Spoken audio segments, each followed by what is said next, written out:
Hello दोस्तों, हम चर्चा करेंगे अफ्रीका महाद्वीप के बारे में। अफ्रीका महाद्वीप काफ़ी महत्वपूर्ण महाद्वीप है जहाँ पे बहुत सारे देश भी हैं। ठीक है, तो इसी के बारे में हम एक एक करके यहाँ पे अध्ययन करेंगे कि अफ्रीका महाद्वीप के बारे में, प्राकृतिक, राजनीतिक एवं वनस्पतियों के बारे में। तो आइए देखते हैं अफ्रीकी महाद्वीप के। अब देखें प्रमुख नदियों के बारे में चर्चा करते हैं। पहले नील नदी। ठीक है, यह काफ़ी महत्वपूर्ण नदी है अफ्रीका महाद्वीप का। ठीक है, जो कि रेगिस्तानी इलाकों में भी काफ़ी यहाँ पे उपजाऊपन बनाए रखा है। तो जो नील नदी है यह वाइट नील और ब्लू नील, इस प्रकार से दो नील जो नदियाँ मिलती है उसके बाद यह नील नदी कहलाती है। तो वाइट नील जो है यहाँ पे आप देख सकते हैं विक्टोरिया जलप्रपात से यह वाइट नील निकलती है। और ब्लू नील जो है टना यहाँ पे जो टना लेक है वहाँ से निकलती है। और जो सूडान का जो यहाँ पे आप देख सकते हैं सूडान देश, तो इसकी जो राजधानी खार्तूम, तो यहाँ पे दोनों नदियाँ मिलती है। ठीक है, इसके बाद यह नील नदी कहलाती है। कुल लंबाई देखें नील नदी की तो 6650 किलोमीटर है। नेक्स्ट जो नदी है कांगो, आप यहाँ पे देख सकते हैं ये वाला जो क्षेत्र है डेमोक्रेटिक रिपब्लिक ऑफ कांगो, तो ये है यहीं पे कांगो नदी बहती है। तो यहाँ पे भी दो धारा लुआलाबा और लुआमुला, तो यह जब दोनों मिल जाती है उसके बाद कांगो रिवर कहलाती है। ठीक है, और यह विषुवत रेखा को दो बार काटती है। आप यहाँ पे देख सक रहे होंगे कि यहाँ पर जो विषुवत रेखा इस प्रकार से गुजर रही है और यह एक बार इस प्रकार से उत्तर दिशा की ओर जाती हुई और एक बार दक्षिण दिशा की ओर जाते हुए यहाँ पे विषुवत रेखा को दो बार काटती है। ठीक है, इसकी सहायक नदियाँ देखें तो कसई और लुमामी यहाँ पे इसकी सहायक नदियाँ, और इस पर लिविंग स्टोन जलप्रपात भी बना हुआ है। ठीक है, नेक्स्ट देखते हैं नाइजर नदी। नाइजर नदी जो यहाँ काफ़ी प्रमुख नदी है। ठीक है, तो नाइजर नदी जो है सीरा लियोन से निकलती है। ठीक है, यहाँ पे आप देख सकते हैं ये नाइजर नदी है, तो इस प्रकार से निकल के यहाँ पे गिनी की खाड़ी में गिरती है। ठीक है, सहायक नदी अगर इसकी देखें तो वेन्यू नदी इसकी सहायक नदी है और इस पर कैंजी बांध बना हुआ है। नेक्स्ट है जेम्बेजी। ठीक है, जेम्बेजी जो नदी है यह कटंगा पठार से निकलता है। ठीक है, कटंगा पठार यहाँ पे आप देख सकते हैं, ये कटंगा पठार जो कि अंगोला वाले क्षेत्र में है। ठीक है, तो यहाँ से निकलकर यह बहते हुए मोजाम्बिक चैनल में यहाँ पर अपना जल गिराता है। इसके ऊपर विक्टोरिया जलप्रपात बना हुआ है और करीबा बांध भी इस पर बना है। ठीक है, ऑरेंज नदी यहाँ पे आप डेकेंसबर्ग पर्वत जो है यहाँ से निकल कर यह अटलांटिक महासागर में अपना जल गिराती है। ठीक है, ऑरेंज नदी, इस पर भी अगुरेबीज बांध बना हुआ है। नेक्स्ट देखते हैं आप लिम्पोपो नदी। ठीक है, यह दक्षिण अफ्रीका वाला जो क्षेत्र है, यहाँ से आप यहाँ दक्षिण अफ्रीका देख सक रहे हैं, तो दक्षिण अफ्रीका से निकल के ये हिंद महासागर की ओर अपना जल गिराती है। अब देखते हैं प्रमुख जनसंख्या। ठीक है, तो जनसंख्या की दृष्टि से जो अफ्रीका महाद्वीप है, ठीक है, दूसरा स्थान रखता है। प्रथम नंबर पे हमारा एशिया आता है। क्षेत्रफल की दृष्टि से देखें तो विश्व का यह 20.4% क्षेत्रफल अकेला जो अफ्रीका महाद्वीप घेरता है। यहाँ से तीनों रेखाएं गुजरती है, यहाँ से विषुवत रेखा भी गुजरती है। ठीक है, इसके अलावा जो कर्क रेखा और मकर रेखा, तो ये तीनों रेखाएं यहाँ से गुजरती है। जो इसका विस्तार है, इससे पहले देख लेते हैं इसे अंध महाद्वीप कहा जाता है। तो अंध महाद्वीप इसीलिए क्योंकि अफ्रीका के बारे में अभी भी हमें ज़्यादा जानकारी प्राप्त नहीं है। काफ़ी क्षेत्रों पे यहाँ पे वन ही फैला हुआ है। ठीक है, जनजातियाँ निवास करती है, तो इसीलिए यहाँ पे ज़्यादा जानकारी हमें इसके प्राप्त नहीं है, इसलिए अंध महाद्वीप भी कहते हैं। विस्तार देखें तो यह दोनों गोलार्धों में फैला हुआ है, जैसे कि तीनों रेखाएं गुजरती है। तो ठीक है, यहाँ पे उत्तरी गोलार्ध भी आता है और दक्षिणी गोलार्ध भी आता है। तो इसका विस्तार 37 डिग्री 14 मिनट उत्तरी से, ठीक है, उत्तरी अक्षांश से 34 डिग्री 50 मिनट दक्षिणी अक्षांश तक, तो इस प्रकार से इसका, ठीक है, उत्तर से दक्षिण तक विस्तार है। 18 डिग्री पश्चिम, ठीक है, ये इसका जो देशांतरी विस्तार आप यहाँ पे देख सकते हैं। 18 डिग्री पश्चिम देशांतर से लेके 51 डिग्री पूर्वी देशांतर तक। ठीक है, ये 18 डिग्री इधर, 18 डिग्री पश्चिमी देशांतर से 51 डिग्री पूर्वी देशांतर तक इसका विस्तार है। ठीक है, जो अफ्रीका से एशिया जाने के लिए यहाँ पे एक नहर निकाली गई है जो कि स्वेज नहर कहा जाता है। आप यहाँ देख सकते हैं। ठीक है, ये मिस्र वाले क्षेत्र में यहाँ पे स्वेज नहर निकाली गई है जो कि भूमध्य सागर को लाल सागर से जोड़ती है। जो जिबूती है आप यहाँ पे देख सक रहे हैं, जिबूती यहाँ पे एक छोटा सा देश है। ठीक है, ये रहा जिबूती। तो इस पे बाबल मंडप एक जल संधि है जहाँ से जो लाल सागर है और अरब सागर है, तो ये दोनों यहाँ पर प्रमुख रूप से इस संधि के द्वारा मिलते हैं। ठीक है, नेक्स्ट देखते हैं जो अफ्रीका महाद्वीप का जो 16 देश हैं यहाँ पे स्थल उद्यान, जैसे आप चाड, नाइजर, ठीक है, यहाँ पर आप देख सकते हैं। इसके अलावा ठीक है, सेंट्रल अफ्रीकन रिपब्लिक। तो ये जो विभिन्न देश हैं, जो कि माली है, ये स्थल रुद्ध देश हैं। इनको चारों तरफ से देश ने ही घेर रखा है और इनको समुद्री जो क्षेत्र हैं यहाँ तक इनका कोई भी संबंध नहीं है, ठीक है। एक तो ये भाग मरुस्थल भी है, यहाँ पे सबसे बड़ा मरुस्थल है विश्व का, सहारा मरुस्थल जिसे कहा जाता है, ठीक है। और दूसरा कालाहारी, यह भी काफ़ी प्रमुख मरुस्थल है। तो ये अफ्रीकी महाद्वीप के अंदर पाए जाते हैं।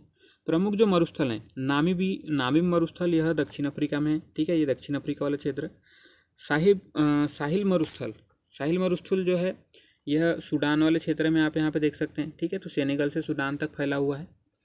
इसके अलावा नूबियन मरुस्थल, यह भी उत्तरी सूडान में। ये सब जो मरुस्थल हैं यह सहारा मरुस्थल का ही विस्तार है। यहाँ पे आप देख सकते हैं अफार डिप्रेशन, ठीक है, अफार डिप्रेशन जो कहलाता है वो।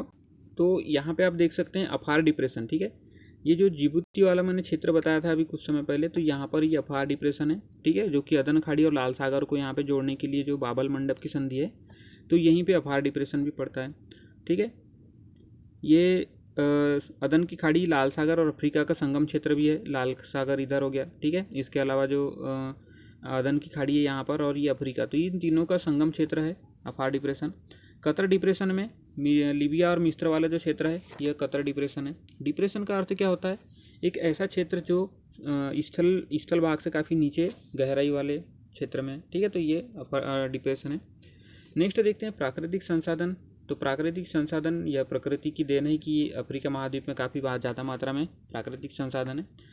यहाँ की केवल 10% भूमि पे ही कृषि की जाती है, क्योंकि काफ़ी ज़्यादा मात्रा में यहाँ पे वन फैले हुए हैं, ठीक है। और उत्तरी जो क्षेत्र है वहाँ पे तो ज़्यादा से ज़्यादा मात्रा में यहाँ पे मरुस्थली पाया जाता है। नील नदी, यहाँ पे आप देख सकते हैं नील नदी। तो यहाँ की जो मृदा है जलोढ़ मृदा है, ठीक है। और पूर्वी अफ्रीका की जो मृदा है वह ज्वालामुखी मिट्टी है, ठीक है। तो इस प्रकार से यहाँ पे इसका विस्तार है। फसल, जो प्रमुख खाद्यान्न फसल है यहाँ पे रतालू, कसावा और मुख्य रूप से यहाँ पे मक्का उगाया जाता है। जो गेहूँ है, गेहूँ यहाँ पे मिस्र और मोरक्को में यहाँ पे ज़्यादा मात्रा में उगाया जाता है, ठीक है। इसके अलावा मोरक्को आप यहाँ पे देख सकते हैं।